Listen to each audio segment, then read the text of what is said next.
आखिर किसका काम ज्यादा आसान है, बहू का या सास का? माँ जी, सास को काम ही क्या है, आपके सारे काम उंगलियों पे तो हो जाते हैं। कुछ भी। हाँ, हिसाब तो उंगलियों पे ही हो जाता है ना। अरे बेटा, ऐसा सिर्फ अभी लगता है। जो मुझे करना पड़ता है ना, वो तुझे करना पड़े तो समझ आएगा कि असली काम का पहाड़ कैसा होता है। ठेले बराबर वजन भी नहीं है आपके काम में, और बात पहाड़ों के वजन की कर रही हैं आप। तू ऐसा करती ही क्या है घर में बेटा, ये तो बता मुझे। मैं थोड़ी ना कुछ करती हूँ, सब जादू से हो रहा है इस घर में। अरे, एक दिन मेरा काम करोगी तो समझ आएगा। Okay okay, shut up.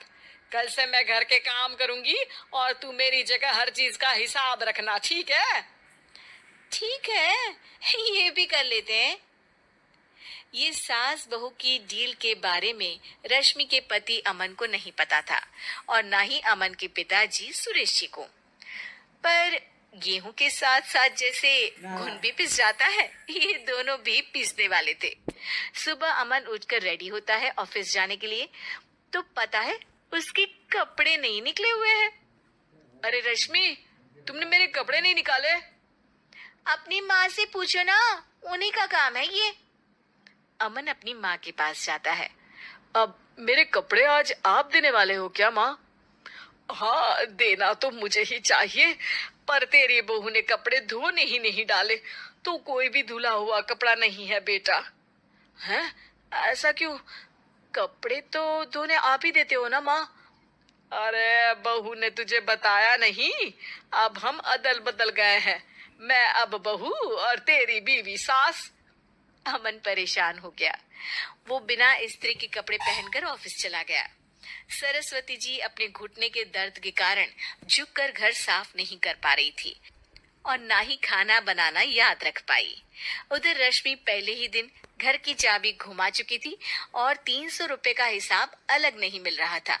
पर दोनों का ही घमंड कैलाश पर्वत से भी बड़ा था, और दोनों ही खेमे एक दूसरे की बात मानने को बिल्कुल तैयार नहीं थे।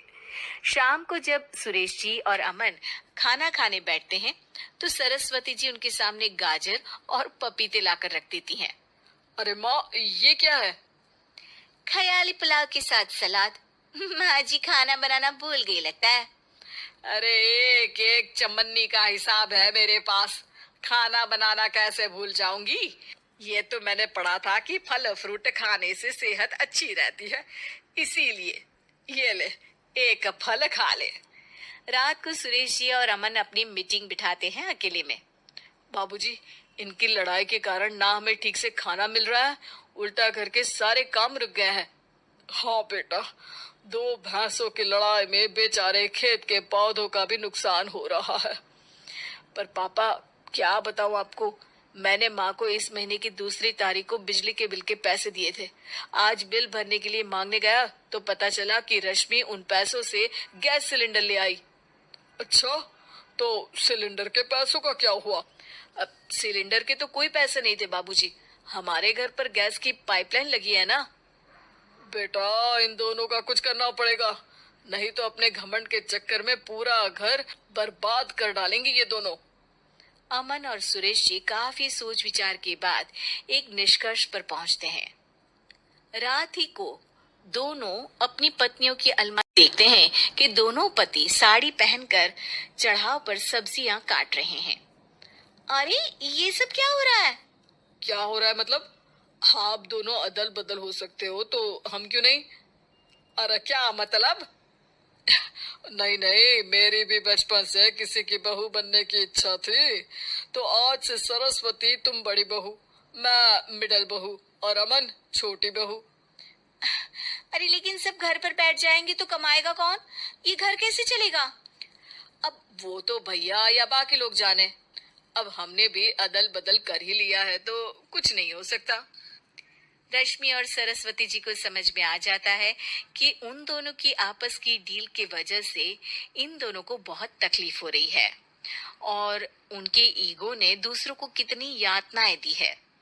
अब असल में माँ जी आप सही थी, सास बनना बहुत मुश्किल है।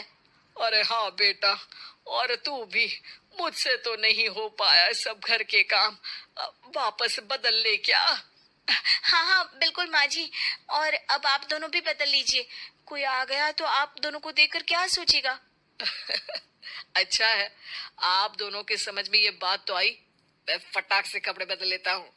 अरे रुक जा बेटा, एक फोटो ले लेती हूँ तेरी। मेरी बेटी होती तो तेरे जैसी ही दिखती साड़ी में। और मेरा फोटो नहीं लोगी?